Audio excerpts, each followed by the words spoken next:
of our conference. Our third expert panel is going to be on industry and organizational governance of generative AI.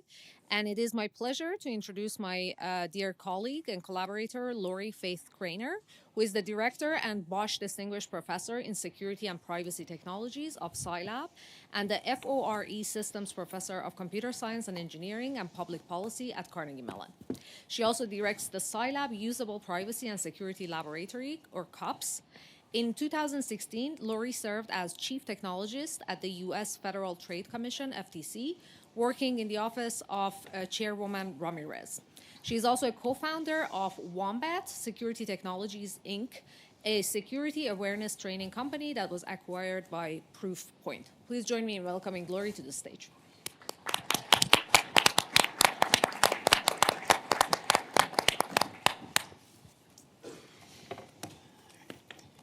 Thank you. Really delighted to be here, and hopefully we will keep this last panel of the day exciting, and so you don't all fall asleep. We have some great panelists, and I'm really excited to welcome here.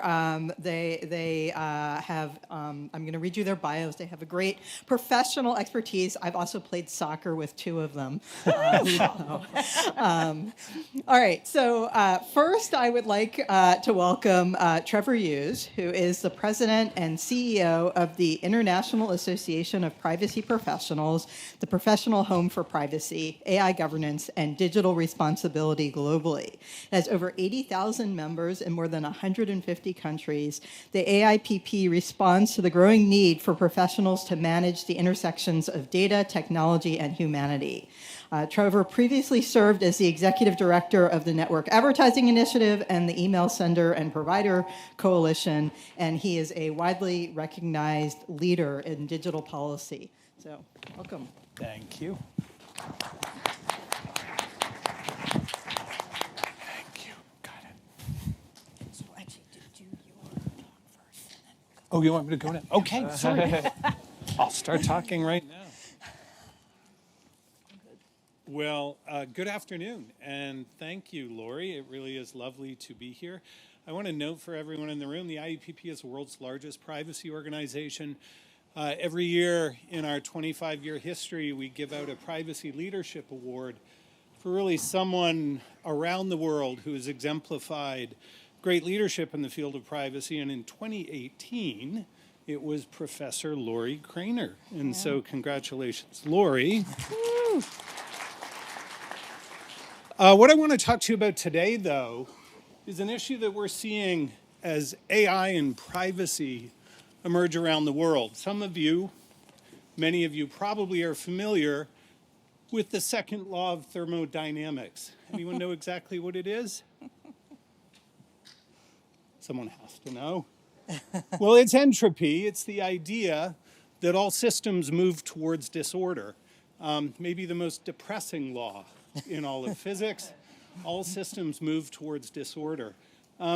What we are seeing in our field from our members is that there is a growing complexity and a lack of structural response that's creating real challenges. So I want to take you through that really quickly today. As I mentioned, the IEPP is a global organization. We do have 88,000 members now in 150 countries around the world. We're not for profit, we're policy neutral, we're not a lobbying body or an advocacy body. And we did start as a privacy organization, but we're very much more than that now.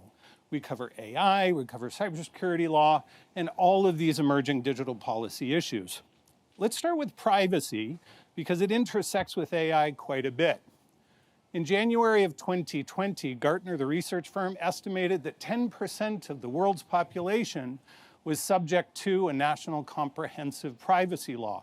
Now, many of you may be privacy people in the room, and you may think, well, wait a minute, that's the EU, Australia, New Zealand, Japan, Canada. There are a number of jurisdictions around the world, lots actually, that have privacy laws, but it was only 10% of the world's total population. Fast forward to January of this year, we recreated this research, and in just 5 years, 82% of the world's population is subject to comprehensive national privacy legislation. Now, it's been mentioned already that the US is in that sad 18% at the top there without comprehensive national privacy legislation. But what this represents is enormous change, enormous complexity. These are not all carbon copies of the GDPR coming out of Europe. There are derogations, there are changes, as appropriately there should be, as privacy is a culturally normative phenomenon, and so laws should reflect those normative expectations within market. Let's now shift it to AI. We've already heard about the EU AI Act passed last year. The rolling compliance deadlines have begun. High-risk systems should be in compliance now. But the AI Act is not a law that exists within a vacuum.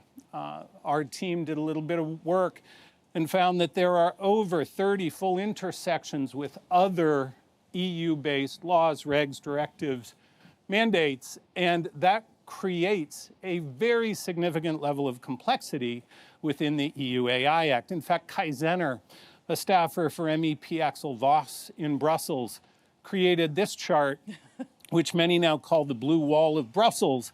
The digital policy agenda in Brussels includes many acronyms, many acronyms, over 60 individual laws. Mario Draghi famously last fall in the Draghi report commissioned by President von der Leyen found that for any single digital-based organization in Europe, there may be as many as 270 regulators that have some interest in what your organization is doing. There is an enormous amount of complexity. And I don't mean to just call out Europe. Mark Rotenberg rightly noted that there's enormous activity across the entire United States. We now have 19 states with comprehensive privacy legislation in place. Colorado, Virginia have passed AI acts.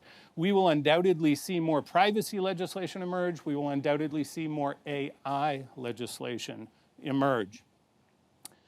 The IEPP, as an organization founded for privacy professionals, has always covered AI in some way. It overlaps in many different ways. Certainly data being used to train AI systems, but also many of the privacy laws around the world include provisions on automated decision-making, and that has given rise to large intersections between these domains or an overlapping and intermingling of these issues.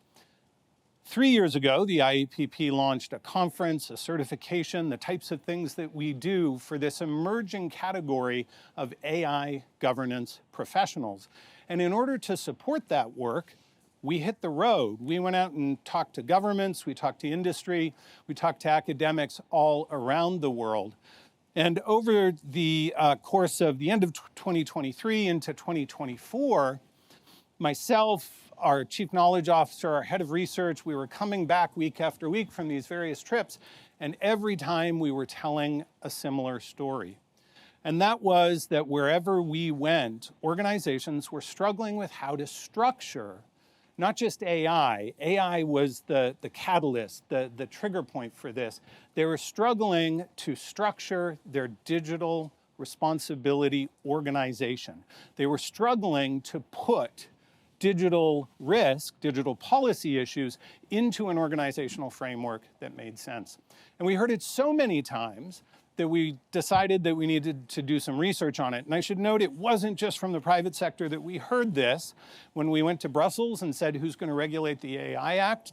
Everybody put up their hand. When we went to various countries and said, who's regulating AI? We would get a different answer structurally everywhere we went. There was still significant confusion around these issues. So last year, we conducted what we call the Organizational Digital Governance Report.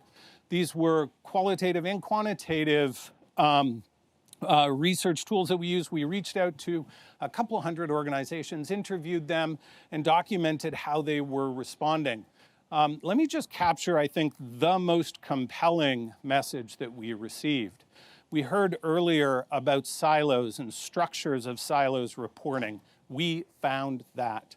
We found that across data, technology, and human interest, and put risk ethics, compliance, legislative response, regulatory policy, and to human interest, across those three horizontal cutting issues that new digital policy domains, new risks were being addressed within silos.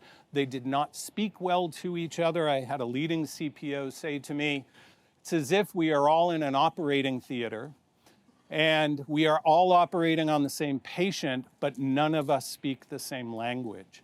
And that creates real challenges. He said this in another way. He said, when I go to my board and report to the board, I say, look, I'm the CPO, the Chief Privacy Officer, and I'm going to report to you about privacy risk. And the CISO is going to talk to you about cyber risk. You'll hear about other risks across the organization. But how do you know what's falling between the cracks? How do you know what you're missing? And also, how do you know how to scale a privacy risk against a cyber risk, against a safety risk, against a competition risk, against an IP risk?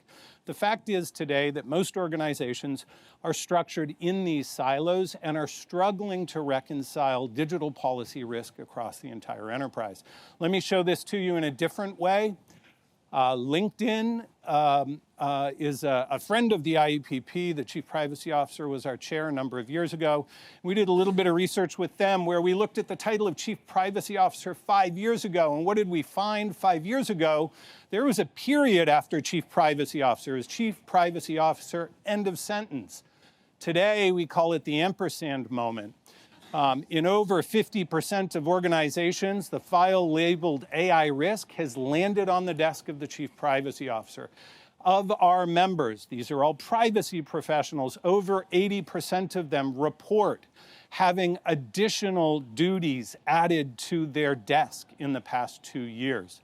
This gives rise to a series of maturity models that we documented, starting from the most rudimentary, where organizations are reporting up through silos, to an intermediate stage that we call augmented governance, where they have created a digital policy, maybe they call it an AI governance committee, and they bring the various digital risk issues together to finally an aligned governance. And across the couple hundred organizations we surveyed, only 2 had this level of maturity in their organization.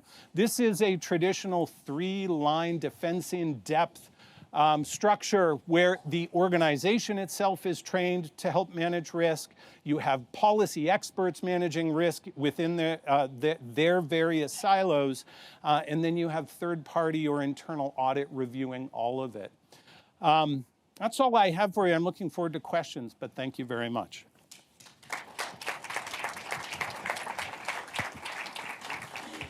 Thank you.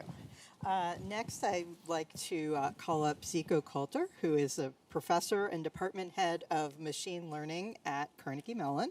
In addition, he serves as the chief technical advisor to Gray Swan AI, an AI safety and security company, and serves on the board of OpenAI, where he chairs the Safety and Security Committee. His work spans several topics in machine learning, including work in AI safety and robustness, LLM security, the impact of data on models, implicit models, and more.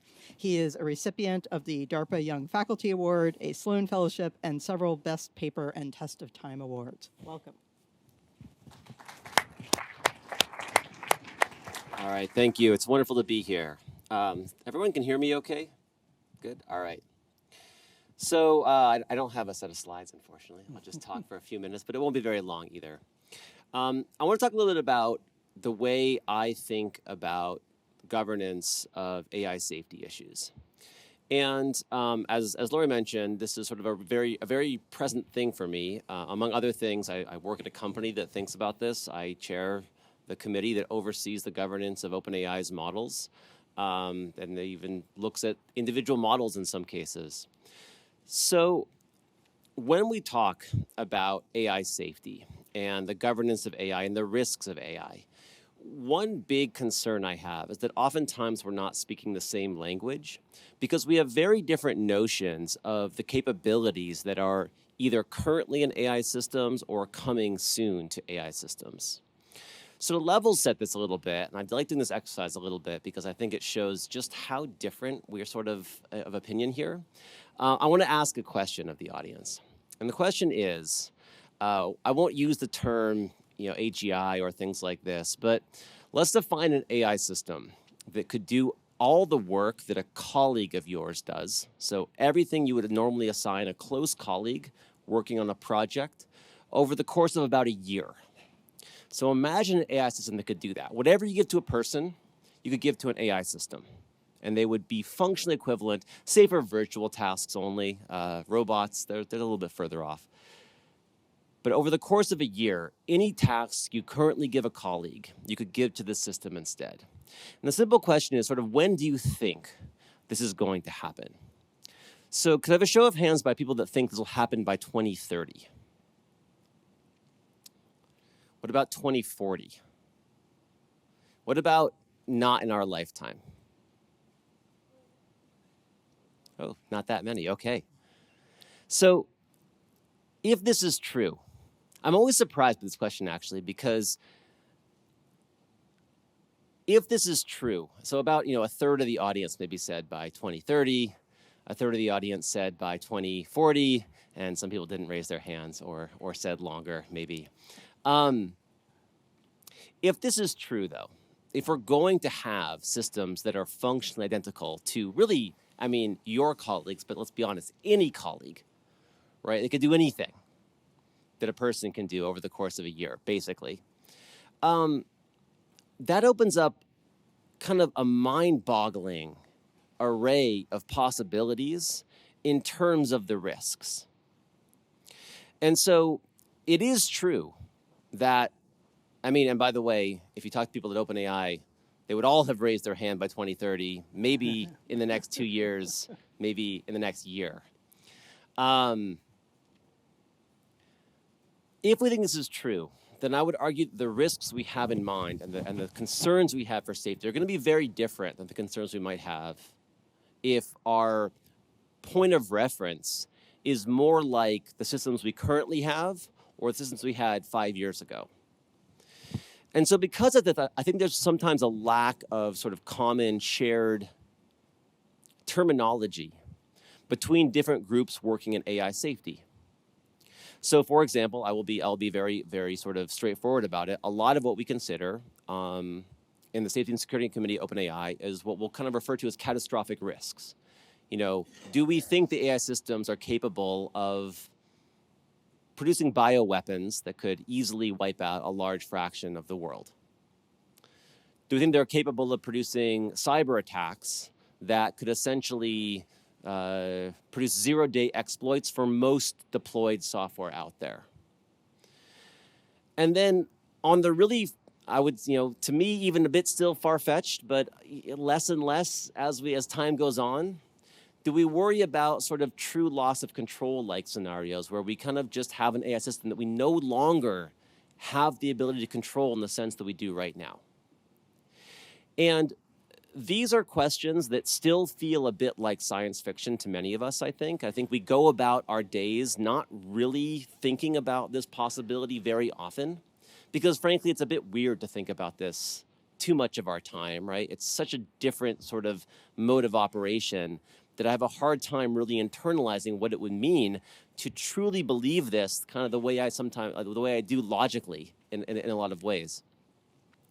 But what I would say is, I do think these are genuine concerns, and I think that we don't have as much time as we might think before these things will come to pass, number one.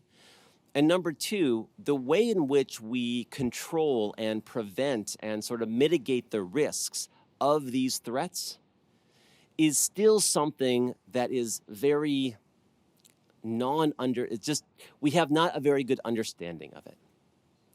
And so what I will very prominently advocate for is not the consideration of catastrophic risk and even existential risk to the exclusion of the present harms that AI can cause, of which there are many. But I do think that every community, including sort of current governments, need to be thinking very actively about these sorts of risks and the concerns that we are sort of coming with them that are buried just below the surface, which we don't think about that often, I think, but which will become very, very pressing very, very soon. Thanks so much.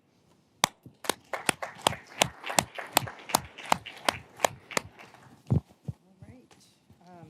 And our last panelist is Carol Smith, who is a principal research scientist in the AI division of the Software Engineering Institute, a federally funded research and development center that's here at CMU. And in this role, Smith contributes to research and development focused on improving user experiences and interactions with the nation's AI systems. She's also served as the vice president of the User Experience Professionals Association and 2 terms on the international board. She is currently an ACM Distinguished Speaker, an IEEE Working Group member, and an editor of the UXPA Journal of Usability Studies. Welcome, Carol. Grab my pen.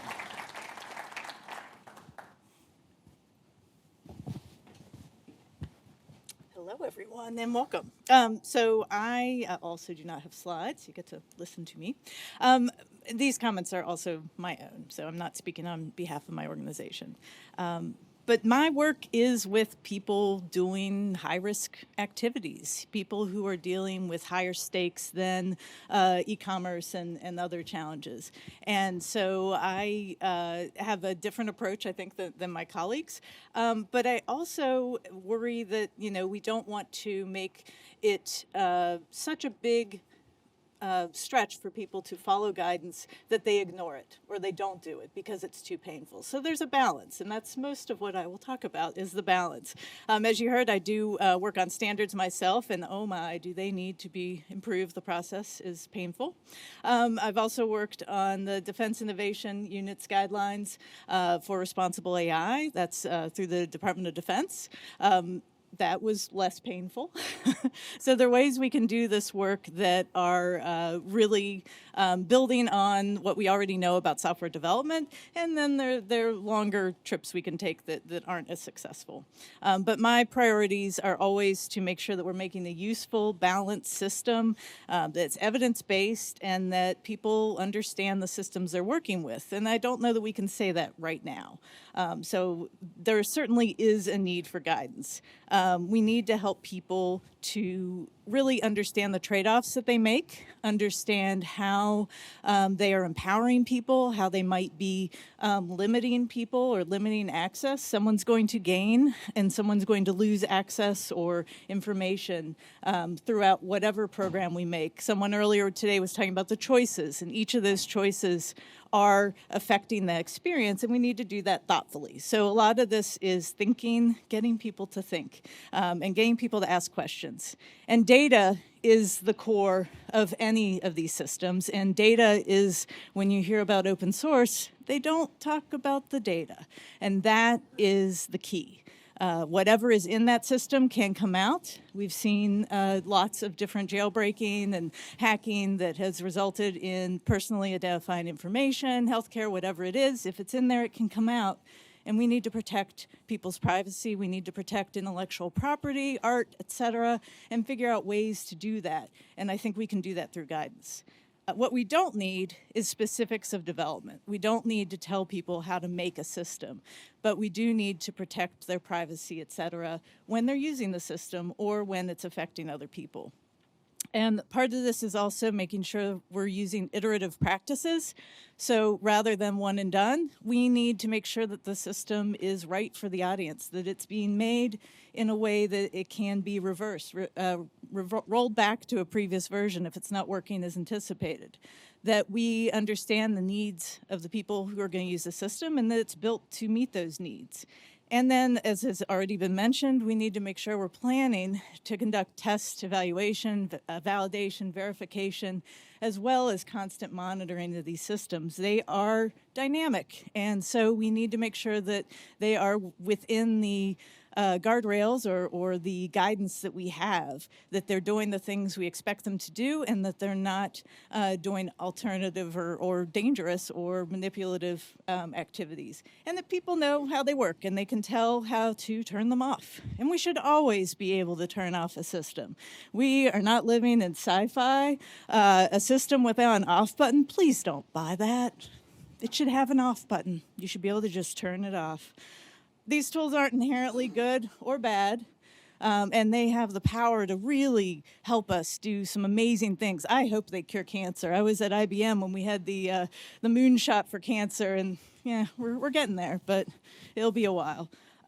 They can be an enabler of great good, but they also can raise the inherent risks that are already in a situation. And particularly in the work I do, we don't want to raise that risk very much. We want to make sure that we're keeping our warfighters safe and that people are not inadvertently harmed in whatever process we're doing.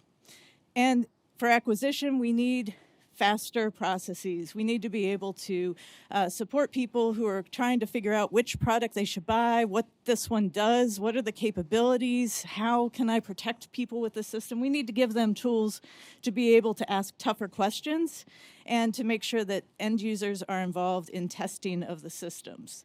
And as part of that, asking the ownership question. Who owns the data? Who owns the model? And how can we make sure that that is maintained throughout the entire operation of that system? And it is hard to avoid the hype. A lot of the systems just really sound super cool, but we also need to make sure that we're imbuing a sense of a BS detector, if you will, in our students and in the people who are doing procurement. They need to be able to tell, or at least trust themselves to tell, if somebody's probably selling them a bridge they don't need. In Pittsburgh, we've got a lot of bridges. So you want to consider the impact. What's the system going to do? What are those risks? We've had a lot of discussion of that. How and who is going to monitor the system? What are they going to monitor it for? How is an end user going to know if it's going through data drift or some other aspect of the system is not working as anticipated? How can they report that? Who do they tell? What's their backup plan? All these things. There's so many questions that we need to ask, particularly in higher risk situations. And then there's the cost. There's not just the training and inference costs, which are obviously quite high, though not necessarily being passed on to us yet. But there's also the monitoring and the maintenance and the ongoing upkeep of these systems. That is not necessarily something that just your average employee can do. That you need to have people who are trained and who know what to do with that, plus getting the users up to date. And then, as was mentioned earlier today, the local, societal, and other impacts, environmental impacts, et cetera. We know now that we don't need to do bigger to be better, but the challenge is how small can we make these systems? Can we really make them much more economical, feasible, and viable for people to use and make themselves?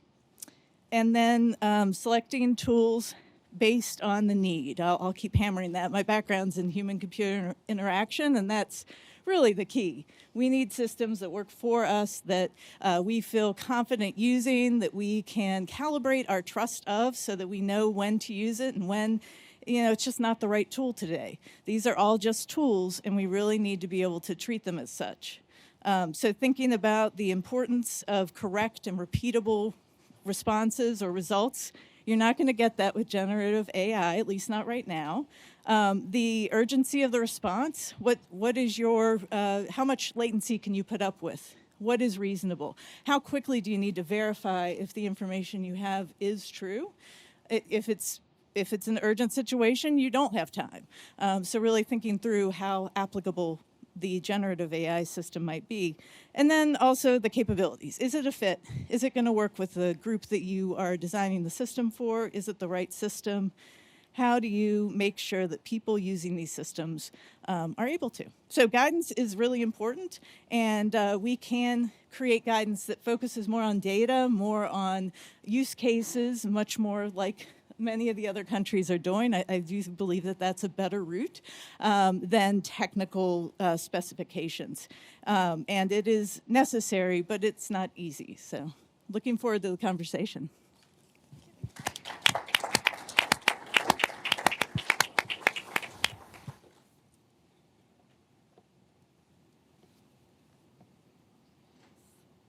All right.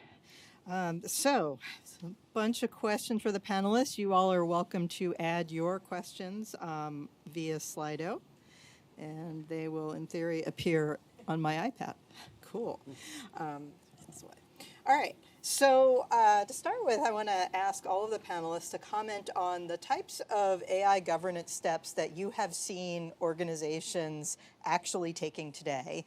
What do you think they're doing that's good? What are they doing that is too much and just getting in the way? And what should they be doing that they're not? Carol, you want to start? Yeah, sure. A lot of the customers I work with are within the government, and unfortunately, the people are working really hard to try to simplify and clarify. There's still a lot of uncertainty about which guidelines apply. Which ones should I be following? Maybe they have a matrix situation where they're actually reporting into multiple organizations, or they're doing a project that's across organizations.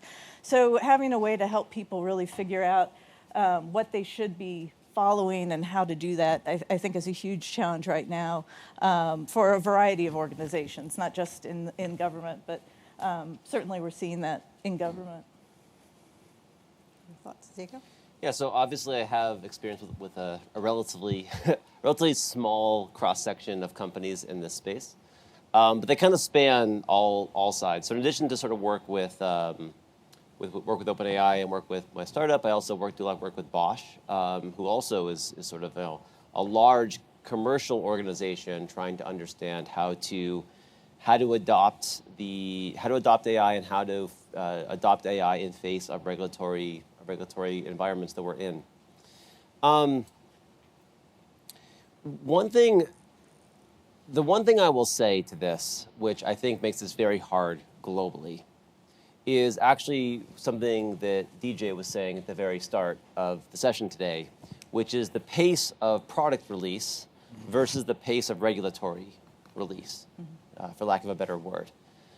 If you have, the EU AI Act was, not to pick on them too much, but it was 90% done by the time ChatGPT came about. And I would think most of us feel that AI is quite different now, post-ChatGPT, than it was before it. But most of that regulatory structure was kind of tried to bolt on, I would say, some generative AI logic after the fact. And it's not the fault of government regulatory bodies. These things are incredibly slow moving when it comes to the pace of technological progress here. I hope I'm not offending anyone that worked in the EU AI Act. I think you work under the best conditions you have. But one thing which I frankly don't know how to address right now is how we accomplish regulation and standards of systems whose time frame is far faster than the approval process of standards and systems. And so I think what evolves kind of in the vacuum of that is that you have a bunch of companies trying to set up processes themselves. So there is definitely a governance process around model release at OpenAI. At my startup, we have a process around how we release products. And at a company like Bosch, there's process around how you release products. These are often not, I wouldn't say, misaligned with international and federal requirements, but in some sense, they have to be complementary to them, because there's no way for federal or any kind of regulation to really keep pace with the minutia, and sometimes not so minutia, because these are big things that are happening, of evolving AI systems. Now, I don't have a great solution to this. I admit, I think it's a really challenging problem, and one that ultimately is going to require a bit of attempt to move more quickly when it comes to regulatory environments, a bit of flexibility and innovation on the commercial side as well. And I don't quite know the place we find ourselves in, again, in this short time frame we have before these systems become extremely powerful, if you are one of the believers in that. But it's a set of extremely challenging problems, and one that I think requires sort of action from all different levels of sort of traditional regulatory environments, both the government and the companies. Trevor? So let me respond in a few ways. I want to want to concur with what Zico and Carol have both said, but I also want to add that, yes, AI presents novel problems, but it also presents legacy problems that we have known for a long time. Privacy has been around for a long time. Content standards, been around for a long time. Intellectual property, been around for a long time. Cyber concerns, been around for a long time. And there are very robust risk frameworks, compliance frameworks, professional structures within organizations to manage those various domains. And so what we are seeing, not so much in the AI developers, let's move down the chain a bit through deployers and into the organizations actually implementing some of these solutions. And it's happening in places like marketing and coding and other places right now. What are they doing? What are the hundreds of thousands of millions of organizations that are beginning to see early benefits of implementing AI inside their organizations? How are they tackling risk management and governance of these systems as they come in? First thing, they create a committee. And it sounds silly, but they do. They create a committee. They bring those various disciplines, that matrix that I showed you, where the CISO, the chief privacy officer, the head of trust and safety, if there's someone that looks after kids, they come in. Consumer safety, it can be government access to data, the lawyers that respond to warrants and subpoenas. They sit around a table once a month and they say, what's on your list, what's on your list? And they begin to create a common language for managing risk within AI implementations. The other thing that they are rapidly discovering is that rebuilding the tools, the resources, the processes and programs for managing AI inside organizations is not the right thing to do. In fact, they don't want to spend more money on more tools and more solutions. They want to leverage the tools that they already have. And so most organizations, I mentioned 50% are handing the AI risk file to the chief privacy officer, the privacy leader. Most organizations are leveraging the privacy program management platform that they have already, which gives them their privacy impact assessments. Guess what? That looks a lot like an AI or a fundamental rights impact assessment. Gives them transparency, data subject access requests. That starts to look like transparency requests in AI. There are tools that exist within the enterprise today that can be repurposed or expanded in scope to cover some of these novel or these existing AI risks without having to solve the broad ones yet. I'm not saying it's perfect. In our research, there were very, very few that were at these maturity stages, but that's what they're building and how they're responding.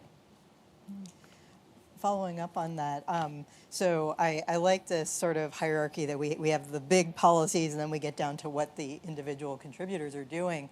And so, how many companies actually have rules or policies that the individual employees are supposed to follow about how they use AI in their jobs? And how many of them have come up with this? Are they disseminating them? Do the employees even know about these rules? Any sense of that? I would say the most common rule for the first year of AI deployment is at most jobs is don't use ChatGPT for your job because you're sending your data to OpenAI and they could do something with it that we don't like. And I think that I know why I know why companies did this, right? Of course, it's the natural reaction. The unfortunate side of this, from my perspective, and then there's the realization that okay, look, we probably can't just ignore this. We have to do something with this technology now. It can clearly accelerate a lot of aspects of our business. Let's do this, but let's use this sort of custom setup, where we have a very specific environment that, uses this one open source model and then that we have full control over and all those, everything like that. I understand why it's done, but I want to say something very weird comes out of this. And the very weird thing is that you all in your private lives have way more powerful AI to plan a birthday party than the US government can use for military operations in many cases. Or that the Fortune 500 companies have to plan their business strategies.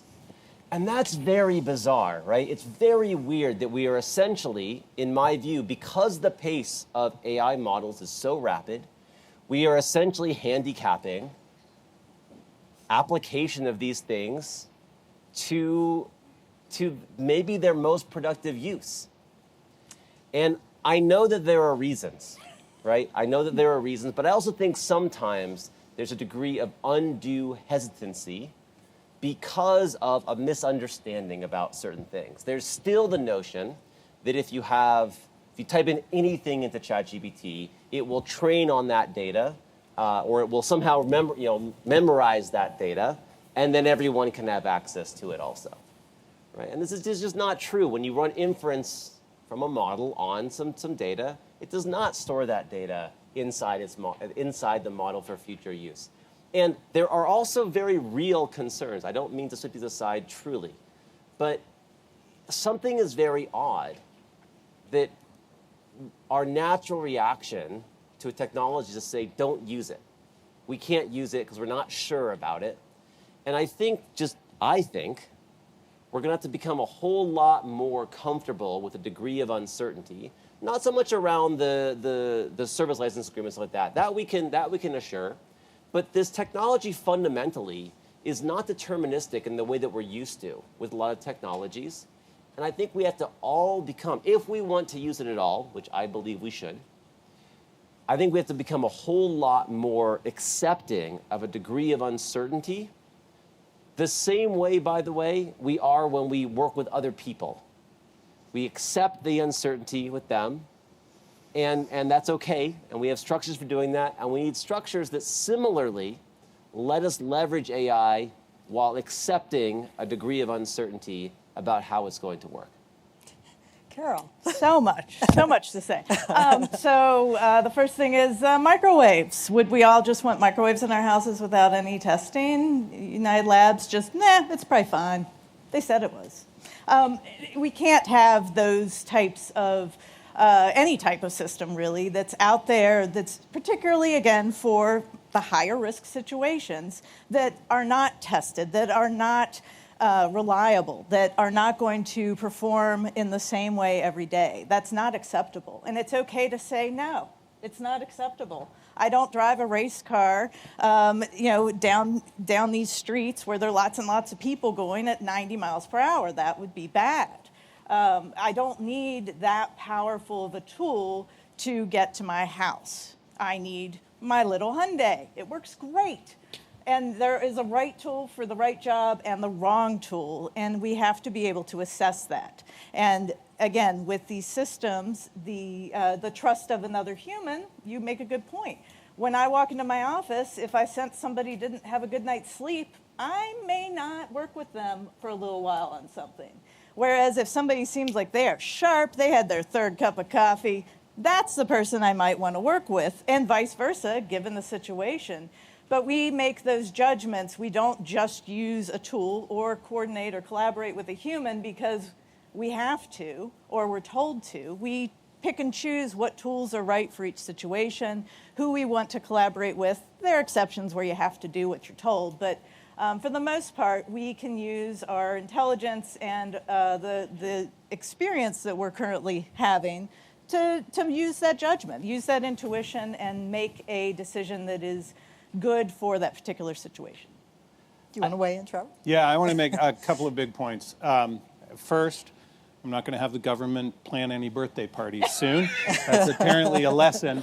No, two big points. The first, a broad point about trust and safety. The second, about what organizations are doing specifically with their AI governance policies. The point about trust and safety, I think we've seen over and over again historically that trust and safety allows innovation to move faster.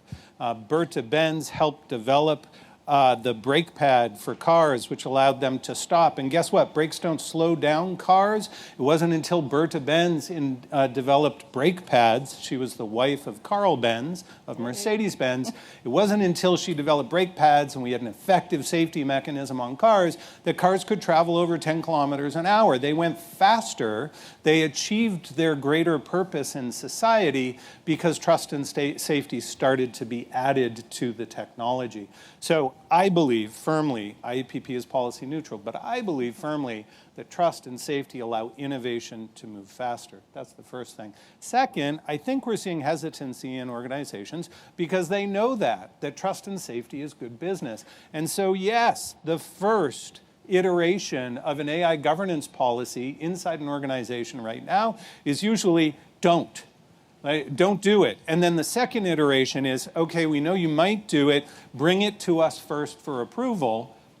And then it's a slow recognition that there are low-risk cases, higher-risk cases. It gets to become more and more sophisticated. What many organizations are finding today is that they're overwhelmed with the shadow use of AI inside organizations. It's not the contract that they are executing with one of the big developers of AI platforms. Rather, it is their marketing automation system, their financial management system are adding AI features significantly.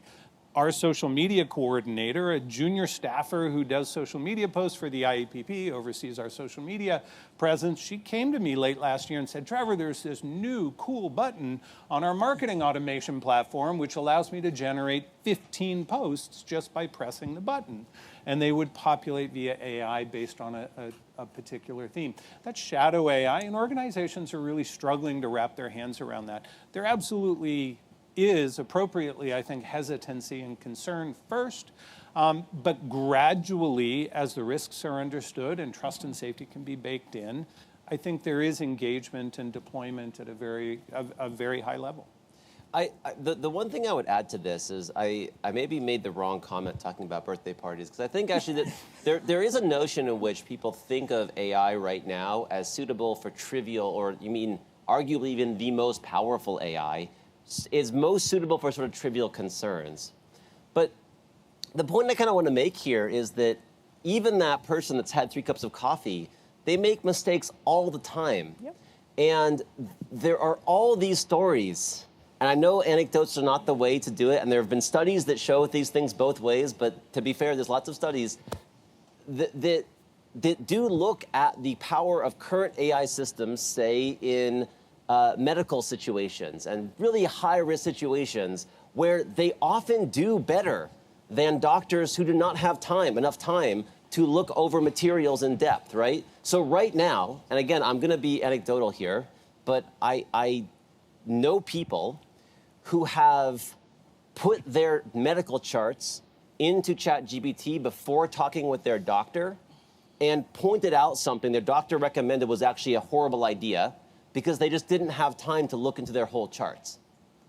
And so the notion somehow that these things are not ready for prime time, or that they are, because we're not going to trust them, because we can't validate them or verify them in the way that we're used to validation and verification of traditional engineering systems, means that somehow we cannot use them in high-risk scenarios.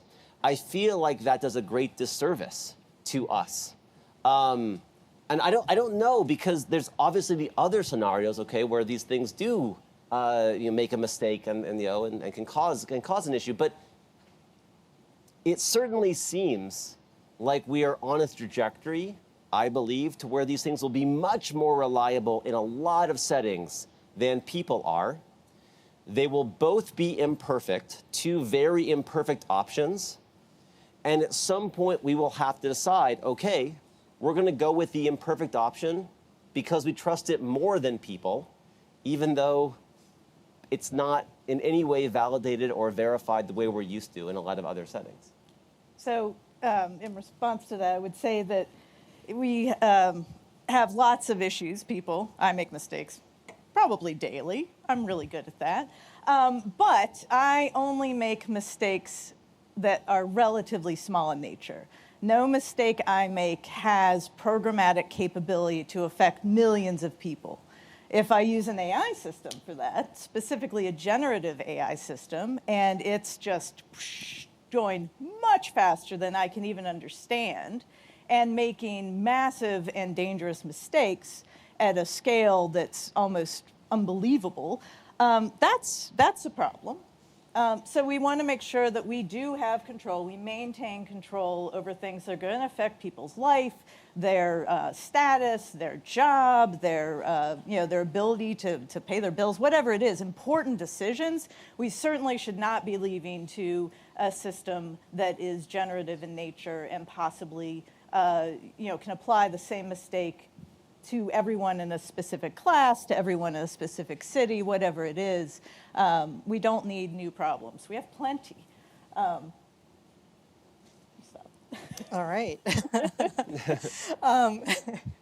So somebody in the audience asked whether we could have some sort of a lock key solution for governance. A lot of these smaller organizations, they may have a committee, but they don't have a lot of time to work through everything. So could we imagine that there is a standard governance solution that companies could then customize for themselves? Is that feasible to do today?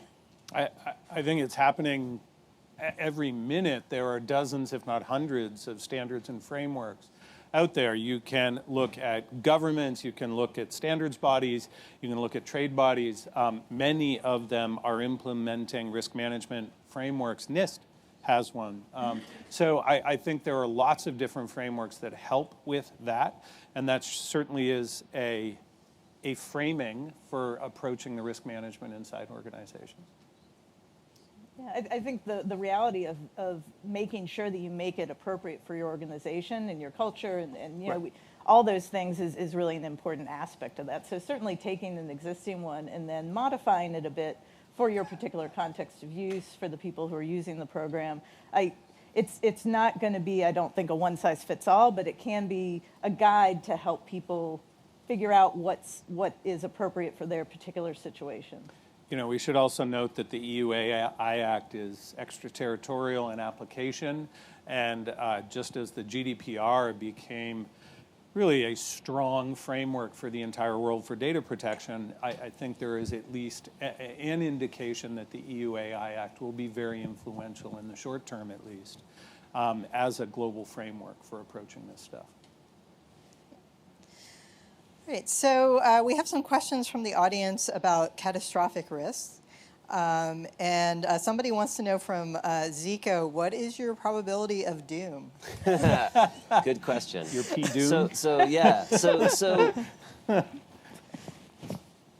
there's this, I think the word doomer is applied pejoratively to a lot of AI safety philosophers, or maybe you wouldn't even use that term. Some people wouldn't. I find the exercise a bit odd, to be honest, and and it's not because I think it's actually impossible. I think a lot of people find this a silly exercise because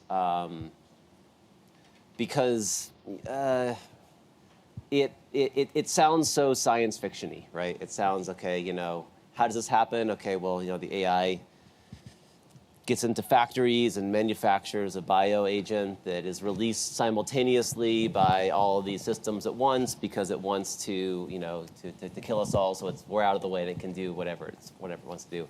Or we design it in a way that we give it a goal like mining some material, and it finds it can do that much more efficiently if somehow all the humans were eradicated and things like this. I think these things are often dismissed. And I find some of the more far-fetched scenarios also, as I was saying, a bit far-fetched. I can't sort of help that. But I'm glad people are thinking about it, I guess, is the other thing I would sort of echo with all of this. I'm glad that people actually are taking this very seriously. I find it very hard to ascribe a probability because probability somehow implies that there's a random coin flip happening, and in 5% of all worlds coming out from now, we'll have this, and then in 95% we'll be fine. And I find it odd to assign probabilities to things that we have such direct control over. Bingo. And how we do this, right? So it's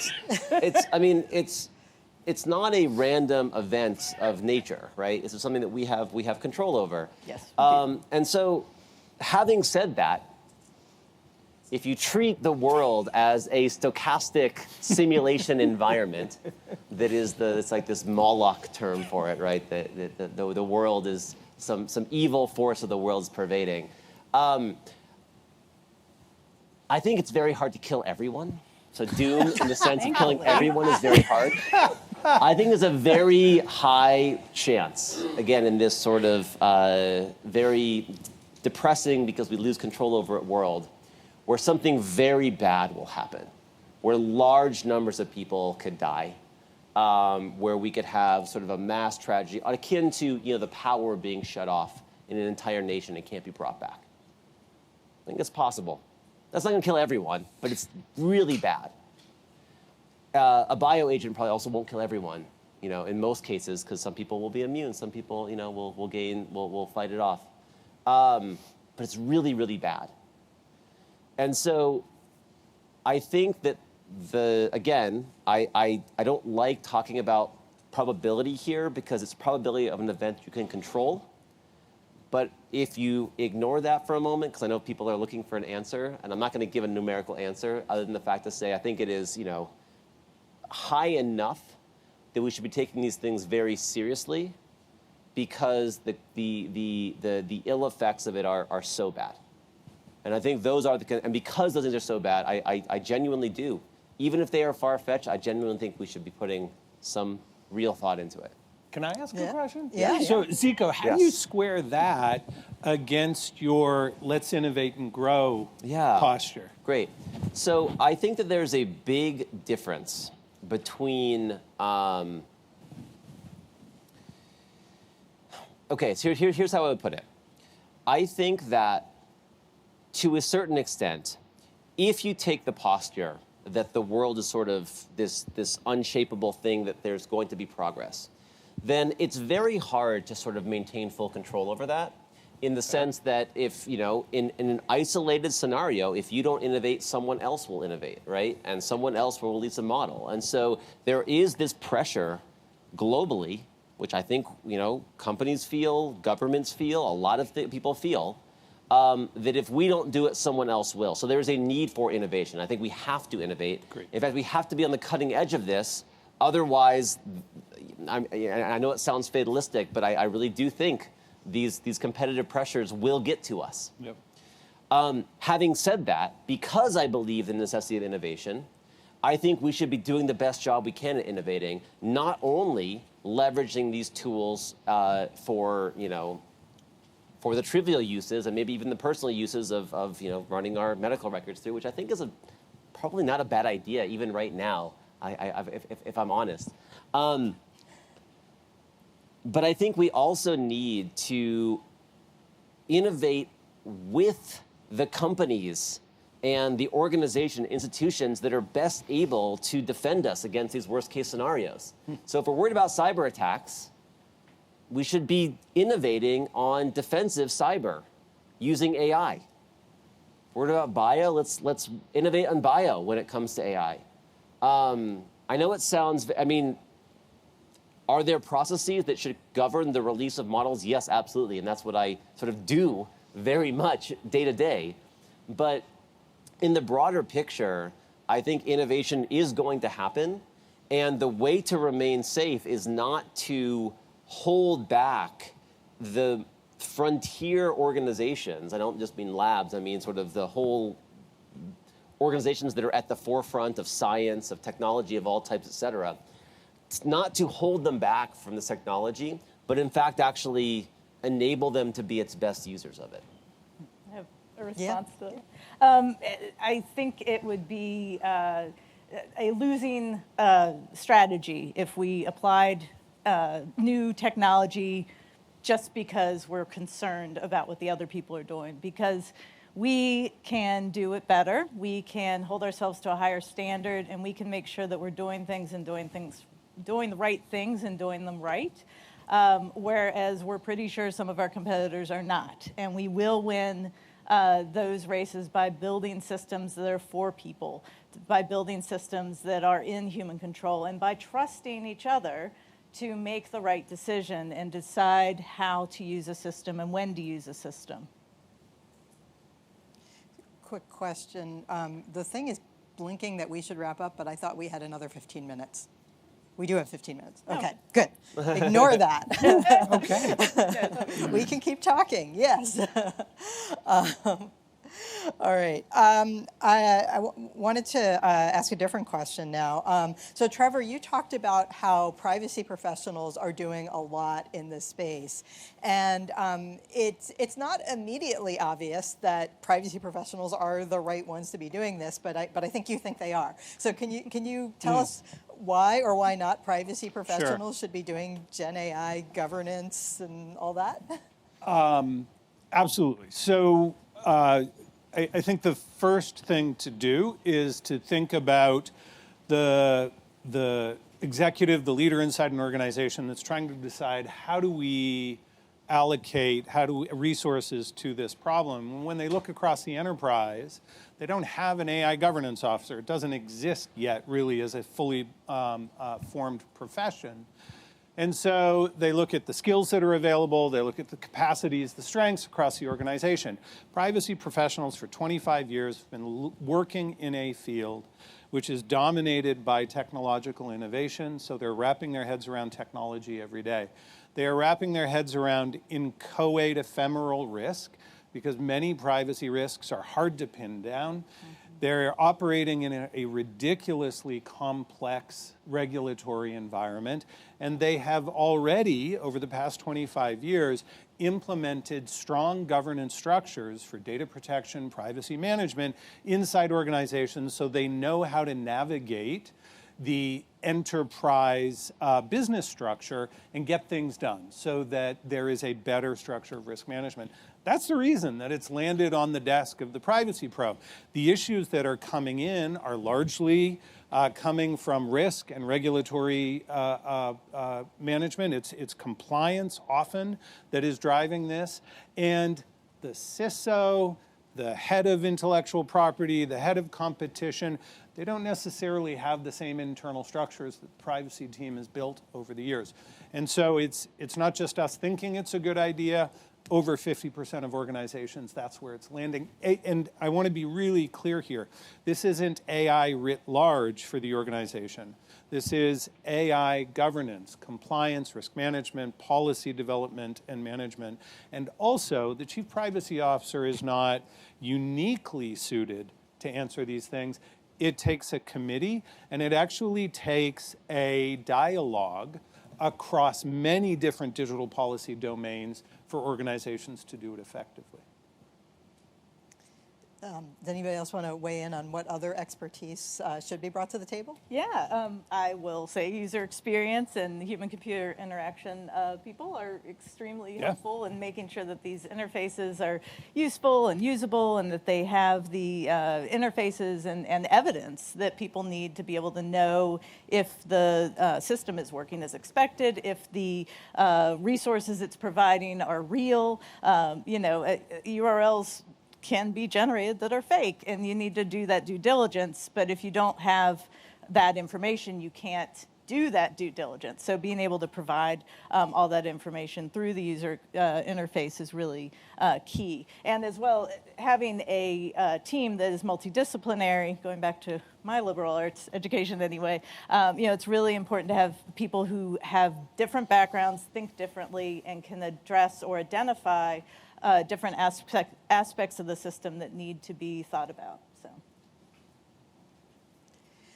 So Zico, earlier you said that people, let me see if I paraphrase you correctly, people shouldn't be worried about making a query to ChatGPT and having it memorize their personal information from the query. Can you tell us more about what are the privacy risks for users of these AI systems? So there is also a distinction here, because to be very clear, if you use the consumer app, they can use that data for aspects of subsequent training, right? But if you use the API or an enterprise deployment of ChatGPT, or even the Teams version of ChatGPT, the SLAs state they will not use your data for training. And that is the same level of guarantee, in my view, that we use Google Drive and we put sensitive documents in Google Drive. Google could be looking at all the data we have there, but we sort of trust them not to, right? I would say. And they have certain guarantee, and there's certain insurance that covers this in a similar way. And I think at least as far as the immediate aspects go of use of your data to train future iterations of models, virtually with any model out there, and you should check the actual privacy agreements, but basically with any model out there, they will not retain data sent through an API. They will not retain data that is sent via an enterprise or sort of Teams license for it. And just generally, I think that while there are some versions of these that do those things very explicitly, the majority of providers do not do this. If you use it in the sort of do a little bit of checking and see how you're using it and make sure of that. So, should you be careful with the thing you type into a website? Sure, but it's also, if you're doing it in the right way, it's the same degree of care as you need when it comes to sending something sensitive over email. Because your email, all our email here at Carnegie Mellon runs on Gmail, at least mine runs on Gmail, and Google could look at it if they wanted to, but we don't think they're going to. So I think you need a similar degree of sort of maybe healthy skepticism. Yes, if you're doing something truly classified, yes, you can't use Gmail for that, right? And you can't put in ChatGPT. That's true. Don't do that. I mean, unless you have the government version that will, some things can be classified on there. But so follow the, with some caveats, follow the same rules you'd use about sending an email to a colleague. And I would say don't put anything in digital form that you don't want shared beyond, generally. So should we have privacy concerns with GenAI in using it at all, or should most of the privacy concerns be about the models themselves? I see. So I would say here, I think the majority of privacy concerns about generative AI as a whole are about training, much more than they are about the usage. By its nature, when you put a prompt into it, that prompt is used for that inference, that generative output. It's not stored, it's not trained on that. The privacy concerns that I think are the ones that people think about more, and which are much harder to deal with because it's very hard to understand to what extent data can be revealed by a model or not. And this is something we work with a lot, actually. My group at CMU here works a lot. There are genuine concerns about memorization, about sort of what can be revealed by a model that was trained on certain data, because they don't actually memorize everything, but they memorize a whole lot of stuff. And so that's a genuine concern that we honestly don't have a great scientific perspective of, but from a standpoint of sort of, yes, if your private information is trained on, then yes, it can likely be exposed by usage of the model or probing of the model in different ways. I think there's all of that, and I think that's exactly right. There's an additional issue, which is that many laws around the world require a permissible basis upon which data can be processed. And there is an open question right now in many jurisdictions, including active cases, as to whether training AI models is a permissible use of that data.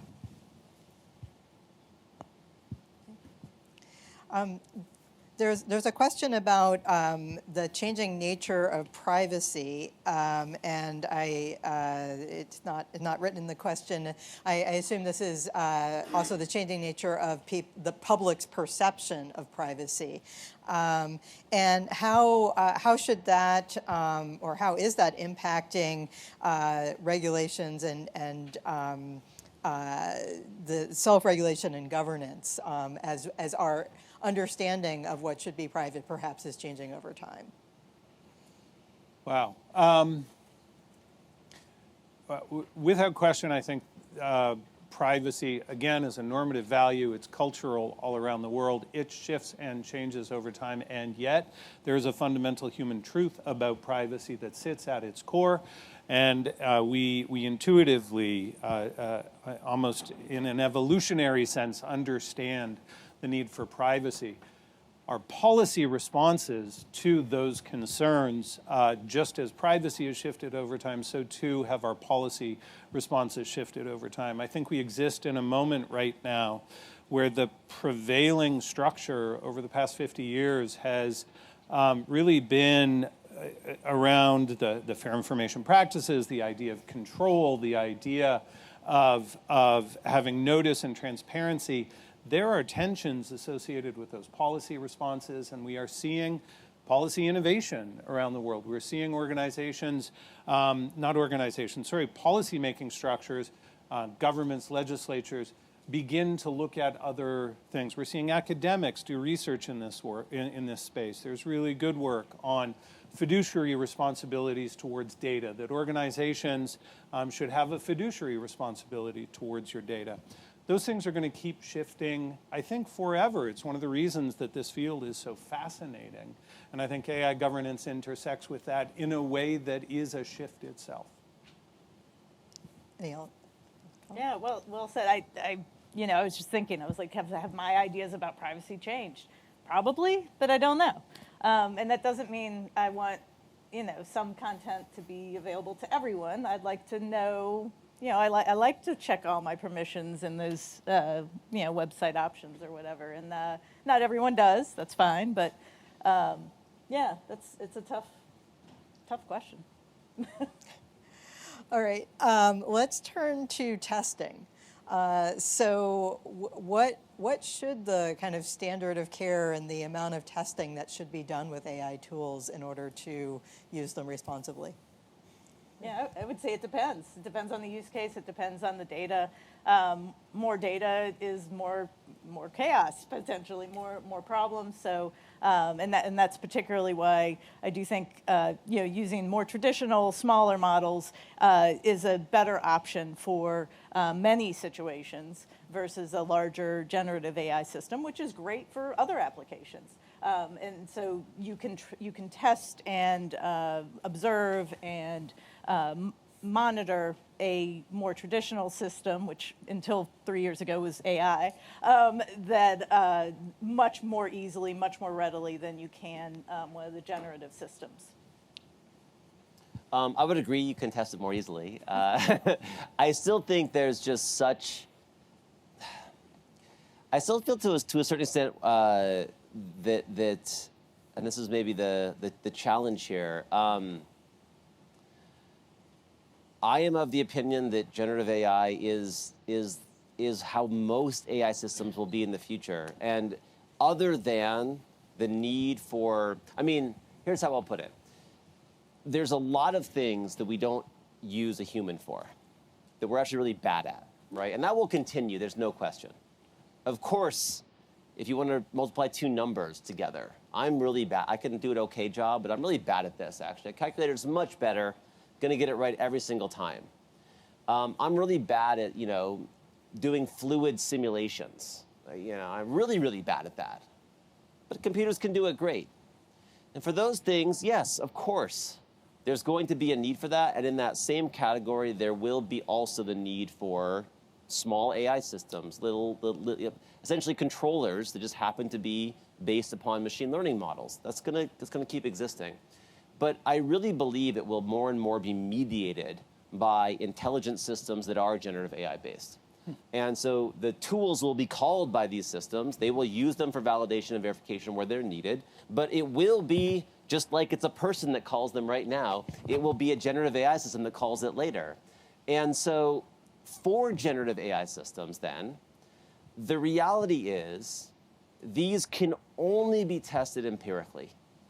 The notion of trying to validate one of these things is just a pipe dream in my view, because you cannot, a validation is about understanding how a certain function will behave under a certain specification. And you cannot give the specification of all possible questions you can ask a system, right? Or all possible prompts you could use, or all possible coding environments you might encounter as an agent, and all these sorts of things, all possible repos you will encounter. So the notion of trying to verify a generative AI system, which again, I believe will be the coordinating agent that calls a lot of these verifiable things, is just not a realistic end. And so what we need to, I believe, get more comfortable with and get much better at is extensive empirical evaluation, because that's what we're going to have. And let me be also clear right now, humans, when it comes to sort of the long tail of things we might see and consider and how we might behave in this long tail, are still absolutely more robust than generative AI systems. There's no question of this.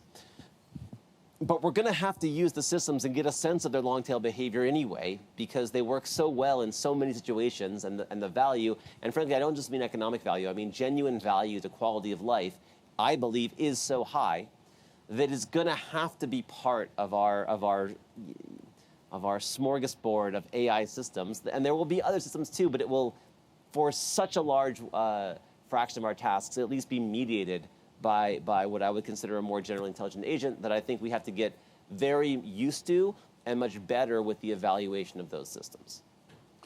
I want to pick up on Zico's point. I think it's really well taken. Trying to predict all the outcomes of AI systems is really hard. We're actually seeing this dynamic play out in the broader global debate. A month ago in Paris at the AI Action Summit, I think it's notable that the name was changed to the AI Action Summit from the AI Safety Summit, from the original Bletchley Park version. We saw the shift from a focus on safety to a focus on adoption and speed. We also saw a real shift in the sessions, the panels, the dialogue, going from existential concerns, these really broad, hard to predict, what's your PDOOM kind of sessions, to use case sessions. There was a real focus on show us a harm, show us a use, show us something that has occurred that has created a challenge, and then let's talk about how we would fix that. So I think use cases are going to be very central to our dialogue over the next months and years. But that actually raises some interesting opportunities, I think. Mark Rotenberg mentioned sandbox opportunities. I think those are right. Deploy small and in a limited way, assess the use case within a contained environment so that you know if it's better or if it's okay to deploy on a broader scale. If you find harm, fix it and iterate.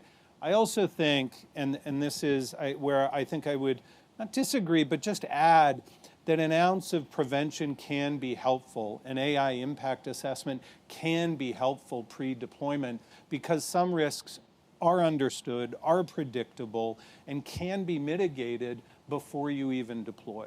Yeah. All right. Well, I think now we really are supposed to wrap up. So I want to thank the panelists for a really wonderful discussion. Hopefully we kept you all awake. I was awake. So let's thank the panelists. Thank you. Thanks, Lorrie. And I'm going to call Hoda back up here for whatever final instructions she has for us. Yeah, I think we're done. Okay.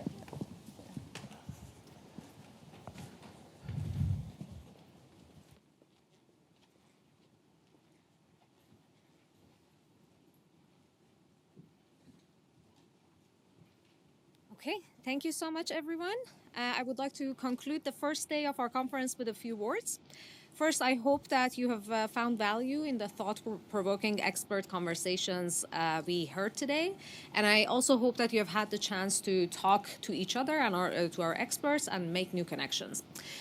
Please join me in thanking not only all of our exceptional speakers today, but also you all who were a very actively engaged audience and asked a lot of great questions.